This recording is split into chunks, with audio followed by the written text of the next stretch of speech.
Hello, my name is Monty. I want to try something new on this channel, which I haven't posted on in over a month. This is a video essay that I want to do on the importance of context in pop media. Enjoy this video essay that I'm creating with only this and myself. And I don't know where my talking is going to lead me because I suck at this. Have you ever heard the sound of a rubber ball breaking a window? Would you like to? Context, by definition, means the circumstances that form the setting for an event, statement, or an idea, and in terms of which it can be fully understood and assessed. Basically, it's the background information of an action. It's the why and how something was done or said. And in most of media, that tends to be forgotten.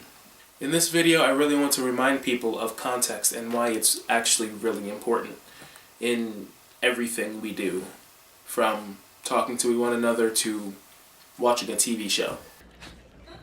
Hey, you going to Beanie's? Yeah? You didn't invite me? Sorry, Ted, do you want to come? No. First thing I want to bring up is a little musical called Shrek. I said that wrong. It's a little play called Shrek the Musical. Shrek the Musical was a Broadway hit, but also a box office flop. Why am I bringing this up? Well, it's my first example of context and why it's important to have it in mind.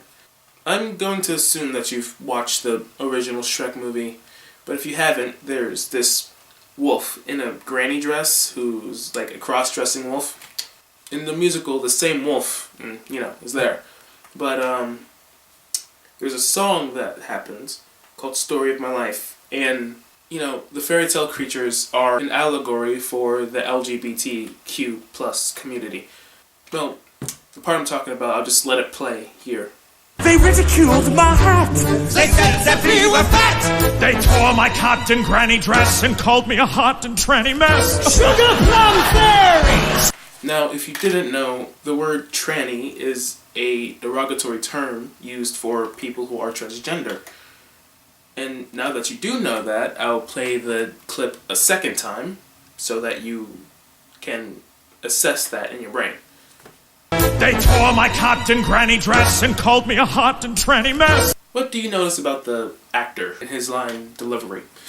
He doesn't seem like he's making light of the word. He seems more in distress that he was called that word rather than the dress being torn. Without the why he was called that, you immediately understand that the word tranny is not a good word. In real life, there was a lot of controversy about the use of the word. And now I'm going to tell you the why behind that word. Lord Farquaad in the musical has a much greater presence in the Lord Farquaad in the musical has a much greater presence than he did in the movie. When you see all 3 feet of him for the second time, his song depicts him as a racist, homophobic leader of Farquaad, and they even go so far as having parallels with him and Hitler. Having the citizens do like a halfway Nazi salute and then like going around in a full circle.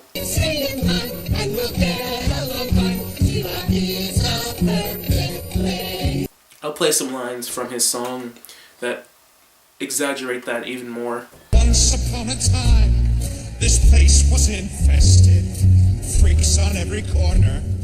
I had them all arrested. Action, we all have our standards, but I will have perfection. The things I'm cooking up here into luck. He likes to cook. Thanks to my new dress code, the passion's never clashing. Upshot is enormous when you can shout Transformers! Yes! Long story short, the character is not making light of that word. It's the context which makes it important to understand why it was used. That clip has a way different weight to it now that you know the context of everything, of how it was said and why it was said. Even though the line is still played off as a joke and the crowd laughs, ha ha ha, it's still not making light of that word. But later on in the play, they redeemed themselves from using that word because they probably knew that they were going to get like some type of backlash from it. And they give like the Wolf a tiny character arc. I'm gonna shed my house coat. This thing you work it out. Little side note, I apologize if anybody is offended by that word. It's just that it's an example I'm using for the sake of the argument.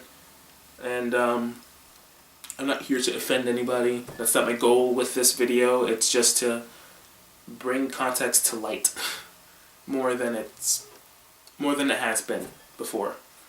No! It's not alright, Paul! Bill! You scared the out of us.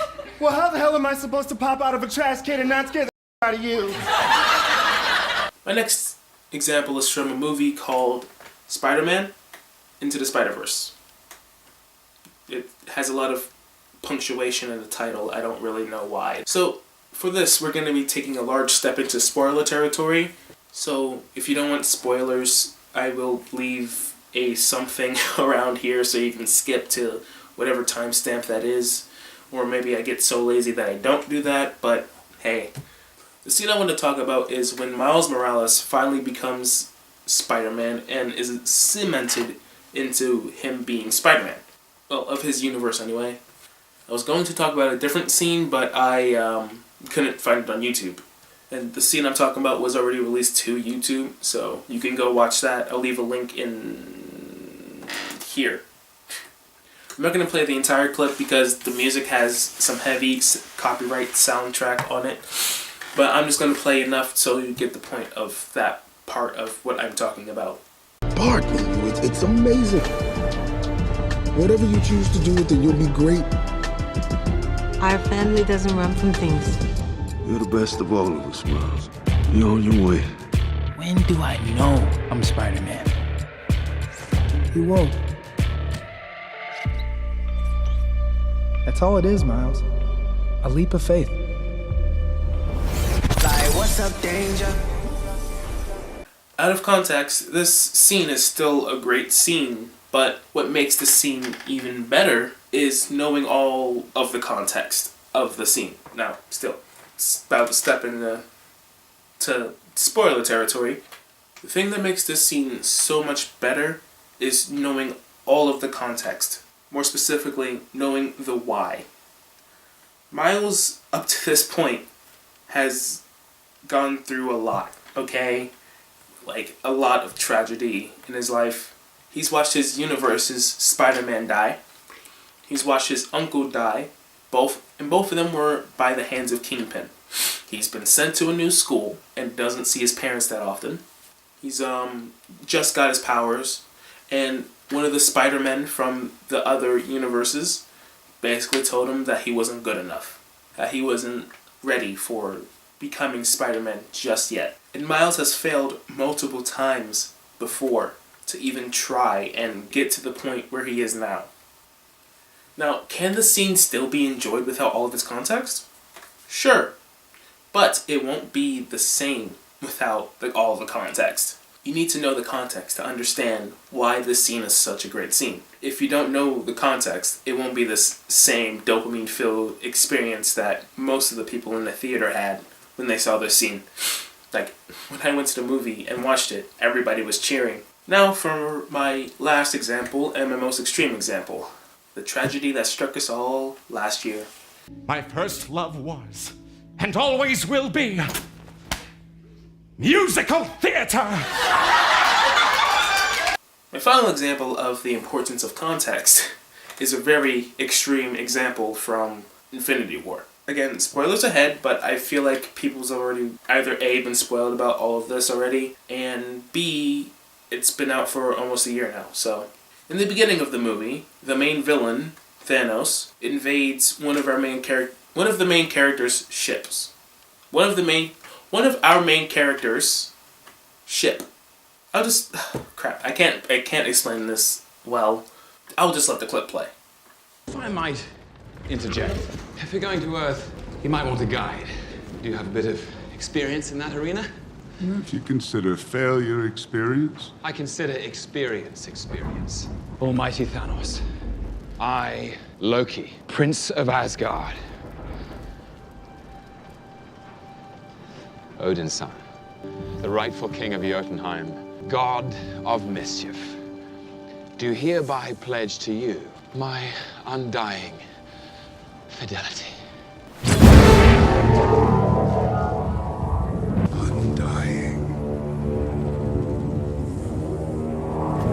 You should choose your words more carefully. You will never be a god. In that scene, there is so much context to be needed in order to fully understand every line of dialogue. When you need context to just understand opening dialogue in a movie, it's the first frickin' scene that you see. In order to understand everything, you need to watch Thor, Thor the Dark World, The Avengers, and Thor Ragnarok. That's 4 movies. Just to understand an opening scene and a single character's death. That's a lot. I mean, you need so much context to understand that a single interaction. That's a lot. Like the line where Thanos says, if you consider failure experience... Oh my god, why is my dog barking? I'll be right back.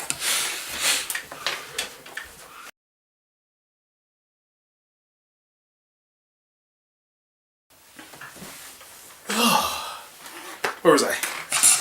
So, like the line where Thanos says, If you consider failure experience. That's a reference to The Avengers, the first movie, where Thanos basically hires Loki to lead an invasion on Earth, but he fails. And then Loki says this. I consider experience. Also, when Loki sadly says, Odin's son. Because he died in Thor Ragnarok, the movie that came out right before Infinity War. That's 4 movies you'd have to watch to fully understand and appreciate this scene. And to fully understand the entire movie by itself, you'd have to watch 14 other movies to fully understand the entire movie and the significance of the movie. That's a lot of context. Yes, I know, it's a very extreme and very specific example, but it's still context. And I feel like I'm not really fully portraying what I mean by context to the best of my ability. This is humanity's 11th hour. What I'm trying to say is I mean, we're all human. I'm not going to say don't judge people because we already judge people by their character, by their appearance. But don't just judge their what. Also judge their how and judge their why. Now, I'm not saying it's good to judge people, but we do it anyway, so. But if you are going to judge people, take into account those 2 things. And I guess that's the end of the video, so. I want to thank you for watching, and thank you for sticking around for this long, because, let's face it, I will be trying to get more stuff out there, but for now, like, subscribe, do whatever. Thank you for watching. Chorus, no exits from this Broadway venue. So crash those shiny cymbals, got a show stopping him no.